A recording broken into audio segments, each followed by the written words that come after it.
हम अपने विचारों को, अपनी कृषि को किस तरह हीलिंग दे सकते हैं अपने विचारों से? मतलब फसलों को? हाँ जी। फसलों को हीलिंग देना है? हाँ जी, विचारों से। विचारों से। देखिए, आपके पास 5 एकड़ खेत है और उसमें आपने चना, मटर, गेहूं लगाया है। मात्र विचारों से, जैसे आपका खेत है और आप यहाँ बैठे हो, विचारों से हीलिंग्स नहीं दी जा सकती। पहले समझना बात को। क्योंकि मैं यहाँ बैठा हूँ और सामने मेरा खेत है। अब मैं चाहता हूँ कि फसल को कुछ हीलिंग दूँ, मतलब कुछ पॉजिटिव वेव्स दूँ जिससे अच्छी हो। तो ये खेती जो है दरअसल एक दर्शन शास्त्र का विषय है और जो विचार है वो आध्यात्म का विषय है। जैसे मुझको खाना चाहिए जी। आप हमको खाना दो और फिर प्यार दो, खाना दो फिर प्यार दो, तो मुझे प्यार लगेगा। आपने मेरा खाना बंद कर दिया और मुझे प्यार दे रहे हो, विचारों की हीलिंग दे रहे हो, तो मैं तो भूखा हूँ। समझना, इस संसार में 2 विषय हैं। जैसे मैंने इस केंद्र का नाम रखा है कृषि दर्शन एवं आध्यात्मिक शिक्षा केंद्र। दर्शन स्थूल जगत का विषय है, जैसे मेरा शरीर स्थूल है और इस स्थूल दुनिया से मेरे शरीर का संबंध है। इस स्थूल दुनिया को, जड़ को और चेतन को, दुनिया माने इस आँखों से दो दिखने वाला जो दुनिया है हमको, मतलब जड़ के रूप में, चेतन के रूप, जिसमें 5 महाभूत हैं, जड़ के रूप में 5 तत्व हैं, धरती, पानी, हवा, आकाश, अग्नि, और चेतन के रूप में 84 लाख योनियों के जीव जंतु हैं, उनमें मनुष्य भी है। इनको मेरी आँख देखती है, घास को, चींटी को, सांप को, बिच्छी को, गाय को, बादलों को, आकाश को, सूरज को, धरती को, नदी को, झरने को, पहाड़ को। तो जो आँख देखती है उसको कहते हैं दृश्य, दुनिया का दृश्य देखती है आँख। दर्शन कब बनता है? जब हमारी नज़र पवित्र हो जाती है। जो मुझे दिख रहा है उसको पवित्र भाव से देखना। जब मैं पवित्रता के साथ किसी भी इकाई को देखता हूँ, पवित्र विचारों के साथ, और देखता हूँ और फिर ये पता करने की कोशिश करता हूँ कि इस इकाई से मेरा संबंध क्या है। जैसे बादल हैं आकाश में, बादल माने पानी, तो मेरा विचार ये कि देखिए, बाप रे बाप, भगवान की माया देख के समुद्र का पानी इवेपोरेट हुआ, बादलों में इकट्ठा है, अभी ये बरसेगा, मेरी प्यास बुझाएगा, धरती की प्यास बुझाएगा, फसलों की प्यास बुझाएगा, जीवन दान देगा। चींटी को भी ऐसे ही देखना है कि ये चींटी परमात्मा की, प्रकृति की एक रचना है, ये आखिर किसी न किसी प्रयोजन से बनी होगी। चींटी के साथ भी मेरा एक संबंध है। अब हम जान ना पाए बात अलग है, लेकिन संबंध है। तो स्थूल शरीर से स्थूल जगत की माया को देखना और उनसे अपना रिश्ता क्या है वो रिश्ता पता करना, और रिश्ता जब पता चल जाए तो उस रिश्ते को निभाना। कि जैसे धरती से मुझे अनाज मिलता है, वनस्पतियों से मुझे ऑक्सीजन मिलती है, वर्षा से मुझे पानी मिलता है, हम 21,000 बार श्वास लेते हैं, पेड़ों से आती है। तो पेड़ के साथ मेरा रिश्ता क्या है? भाई बंधुत्व का रिश्ता है। तो पेड़ काटना नहीं है, अब पेड़ लगाना है। ठीक है ना? बरसात के पानी से पानी मेरे 10 बार पीने का पानी चाहिए, तो बारिश से ही पानी मिलता है। पानी का जो मुख्य स्रोत है वो बारिश ही है। तो बारिश के पानी को बचाना है, क्योंकि पानी से मेरा रिश्ता है। इसका नाम है दर्शन शास्त्र, ठीक है ना। तो अब आपने फसल बोई है, अब उसको आप हीलिंग देना चाहते हैं। तो हीलिंग देने के लिए फसल कहाँ बोई है? ज़मीन में बोई है। तो जिस ज़मीन में आपने फसल बोई है उस ज़मीन को देखो कि उस ज़मीन की स्थिति कैसी है। क्या वो ज़मीन जिंदा है? क्या उसके जैविक गुण, उसके भौतिक गुण, उसके रासायनिक गुण सलामत हैं? और सलामत नहीं है तो मैं क्या कर सकता हूँ? तो यहाँ पर विचार मनसा वाचा कर्मणा, विचार का एक थाट है, फिर वो वाणी से निकले और कर्मों में प्रकट हो जाए। तो मैं जब ज़मीन को अच्छा बनाऊंगा तो क्रॉप को हीलिंग मिलेगी। लेकिन अगर मेरी ज़मीन बंजर है, उसमें उर्वरता नहीं है, तो मैं विचारों की हीलिंग दे करके मैं कुछ नहीं कर पाऊंगा। तो सांसारिक दुनिया के विषय को मुझे समझना पड़ता है कि पौधे की भी एक पोषक तत्वों की ज़रूरत है। तो पोषक तत्व तो उसको ज़मीन से मिलने हैं, पोषक तत्व उसको ज़मीन से बराबर मिलें, और फिर हीलिंग जो देना है, हीलिंग देना है यहाँ पर कि हमारे मन में कोई लालच नहीं। ये सबसे बड़ी हीलिंग है। जानते हो क्या होता है? फसल को पोषण मिल रहा है, लेकिन मुझे लगता है कुछ और मिल जाए, ज़्यादा मिल जाए, उपज ज़्यादा हो जाए, तो मैं यूरिया डालने लगता हूँ। अब ये हीलिंग के विपरीत हो गया। फसल में हल्की सी पत्तियाँ पीली पड़ी, नीचे वाली नेचुरली पड़ी, वो पड़नी थी, मैंने रोग मान करके उसमें फंजीसाइड डाला। अब ये हीलिंग से दूर हो गए हम। यानी कि हीलिंग का मतलब है कि हम प्रकृति के साथ कोई भी अनावश्यक ऐसा व्यवहार ना करें जिससे प्रकृति को तकलीफ हो, बस वही हीलिंग है, ठीक है ना। तो एक तो दर्शन है खेती में, दर्शन का स्थूल शरीर से स्थूल जगत की माया का क्या संबंध है, उस संबंधों को निभाना। अब जो विषय आता विचार का, आध्यात्म का, आध्यात्म का विषय थोड़ा परमात्मा से जुड़ा हुआ है। जैसे मेरा शरीर है, अभी तो सारी दुनिया क्या कहती, मैं विनोद कुमार सचान, और अब देखना दो विषय हैं। एक मैं है, एक्चुअली ये जो मैं हूँ दिख रहा हूँ आपको, मैं ये नहीं हूँ। जैसे मैं कहता हूँ ना कि आज मेरी आँख में दर्द है, आज मेरी आँख में दर्द है, यानी कि मैं आँख नहीं हूँ। मैं कहता हूँ ना आज मेरी आँख में, तो मैं कौन हूँ? मैं कुछ अलग है, आँख अलग है। मेरे हाथ में दर्द हो रहा है तो मैं अलग हूँ, मेरा हाथ अलग है, ठीक है ना। तो मैं जो हूँ, मैं शरीर नहीं हूँ। शरीर मैं का एक वस्त्र है। जैसे मैं कहूँगा ये पैंट शर्ट मेरा है, ये पैंट और शर्ट मेरा है, यानी पैंट शर्ट मैं नहीं हूँ। या कहूँ ये शरीर मेरा है, तो शरीर मैं नहीं हूँ।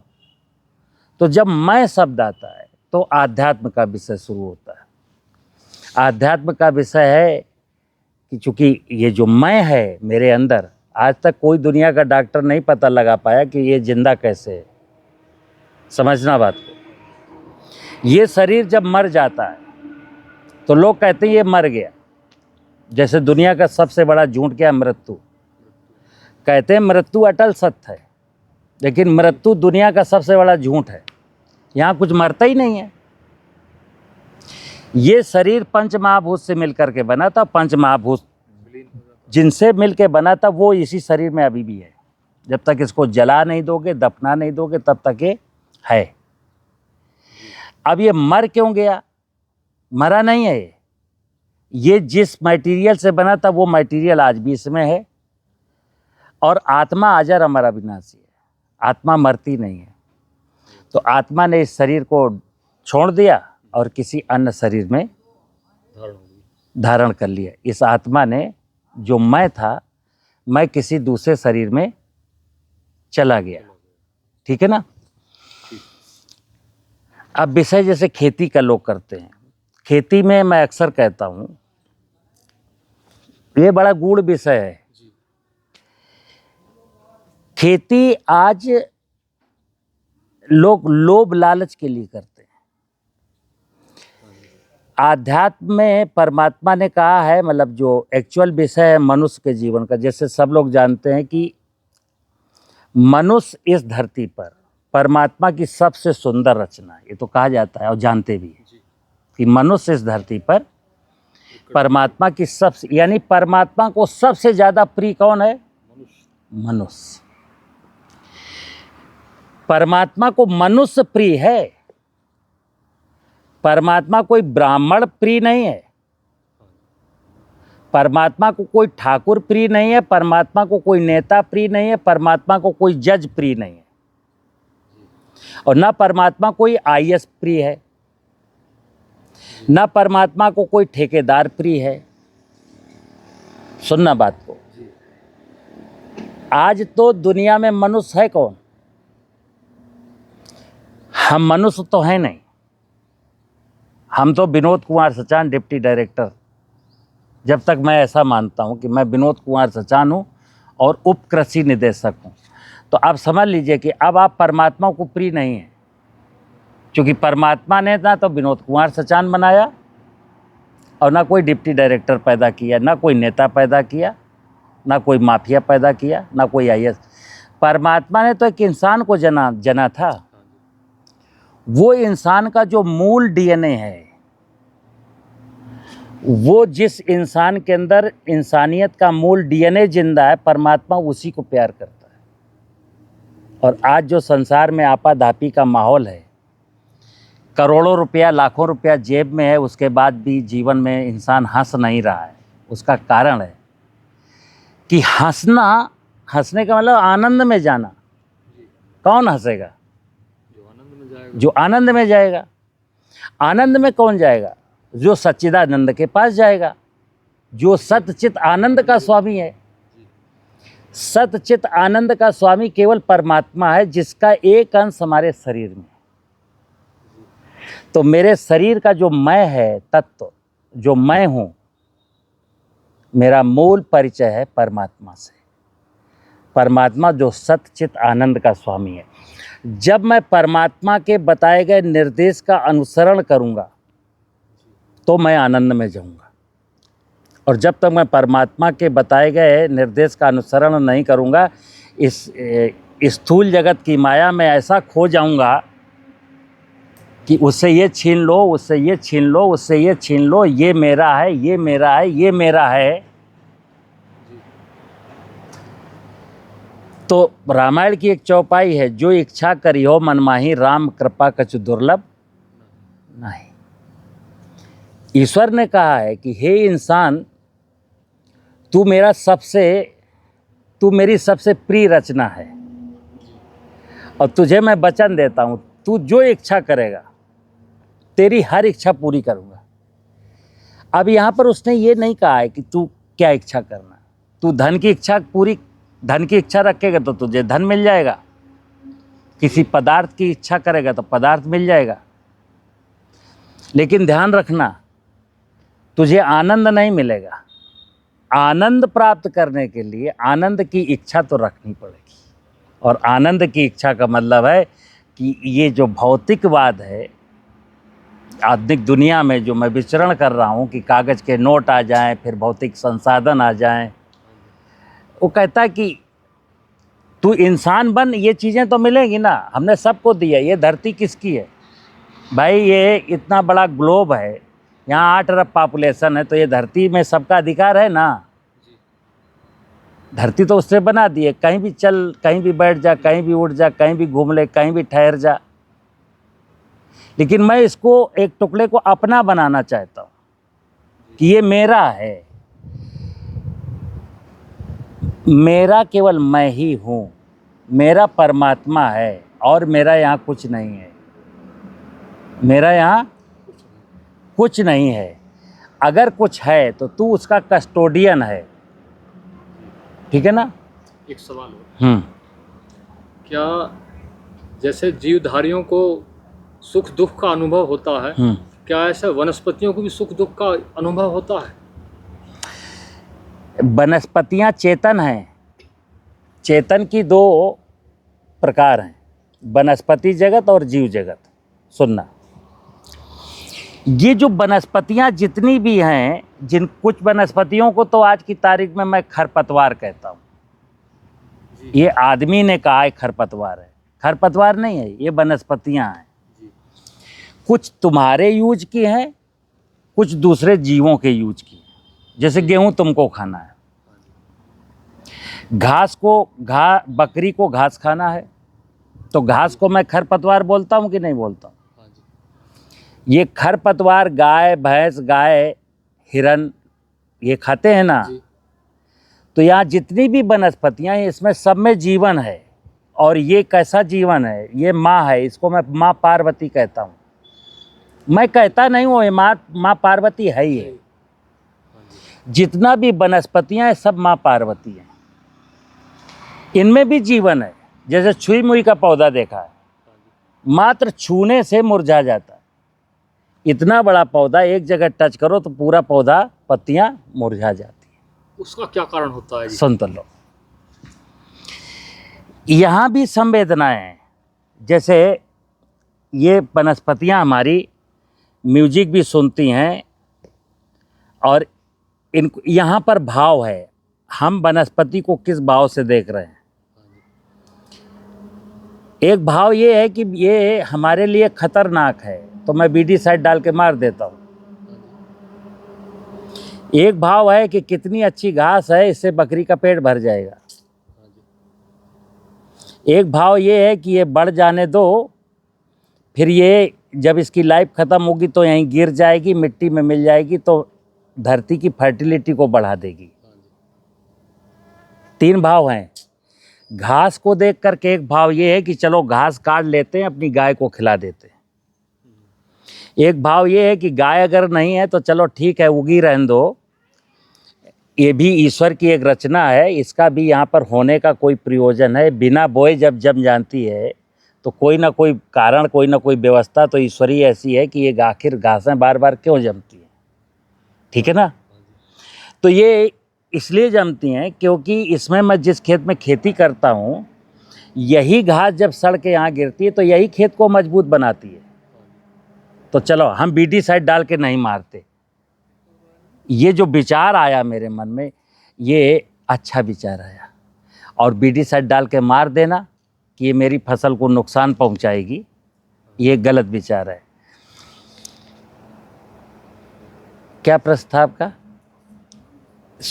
वनस्पतियाँ भी संवेदनाएं होती हैं, इनमें भी संवेदनाएं हैं। मैंने बोला माँ है, ये माँ पार्वती है, पार्वती में संवेदनाएं ना हो ये तो संभव है ही नहीं। यहाँ भी संवेदना है, सुख दुख का अनुभव करती है। और बताइए। फिर तो हम अपने विचारों को, जो हमारी फसल है खेत में, हाँ, उसको हीलिंग कभी भी दे सकते हैं उसके पास बैठ कर। हाँ, देखिए ऐसा है कि एक बुजुर्ग व्यक्ति है, उसके बच्चे उसको भोजन देते हैं, चाय पे देते हैं, चारपाई बिछाते हैं, लेकिन उसके पास नहीं बैठते। समझिए बात को। बुजुर्ग व्यक्ति अब कहीं जा नहीं सकता, ये जमीन कहीं नहीं जाती, ये वनस्पतियाँ कहीं नहीं जाती, और मेरी वनस्पतियाँ मेरे खेत में खड़ी हैं। तो मैं खेत में जाऊंगा, इनकी प्यार भरी नज़रों से देखूंगा तो हीलिंग मिल जाएगी। प्यार भरी नज़र से देखूंगा। कौन सी नज़र? कि बहुत खूबसूरत खेत है, पूरा हरा भरा है, मेरी फसल भी है, कुछ घासें भी हैं, अच्छा लग रहा है। एक भाव ये है तो हीलिंग मिल रही है। एक भाव ये है कि फसल को नुकसान पहुंचा रहे हैं तो बीडी साइड डाल के मार रहा हूँ। तो बीडीसाइड डाल के जिनको मैंने मारा उनको तो हीलिंग मिली नहीं, उनको तो मार ही दिया। और वो जो बीडीसाइड डाला उससे हमारी मेन फसल को भी सदमा लगा, तो हीलिंग कहाँ हुई? पवित्र विचार। कहते हैं कि एक खेती के बारे में तो साफ सुथरी बात एक कह दी गई है कि सर्वे भवन्तु सुखना सर्वे सन्तु निरामया।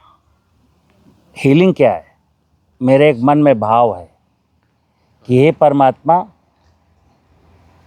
मैं चाहे 2 रोटी कम खा लूं, चाहे मैं भूखे पेट सो जाऊं, लेकिन मैं यही बार बार दुआ करूंगा कि सर्वे भवन्तु सुखना सर्वे सन्तु निरामया, यानी कि इस धरती पर तेरी जितनी भी रचनाएं हैं सभी सुखी एवं निरोगी रहें। यही वो चाहता है और यही मैं चाहता हूँ, यही ईश्वर चाहता है कि मैंने जिन 84 लाख योनियों को बनाया है वो सभी सुखी और निरोगी रहें, और यही मैं चाहता हूँ। तो मैं और भगवान तो एक हुआ, मैं और ईश्वर तो एक जैसा हो गया, दोनों एक रूप होने पर ठीक है ना? तो सुनिए, जो ऐसा भाव रखता है परमात्मा उसके साथ चलता है। जिसने अपनी सौंप दी प्रभु को लंबी डोर, उलझ कभी सकती नहीं पकड़े नंद किशोर। तो जब हम परमात्मा के हो गए तो परमात्मा मेरा हो गया, हमको कोई दुख होने वाला है ही नहीं, मेरे जीवन में आनंद ही आनंद रहेगा। और कोई प्रश्न? बस यही प्रश्न था। बंद करो इसको, पानी भी आ रहा है।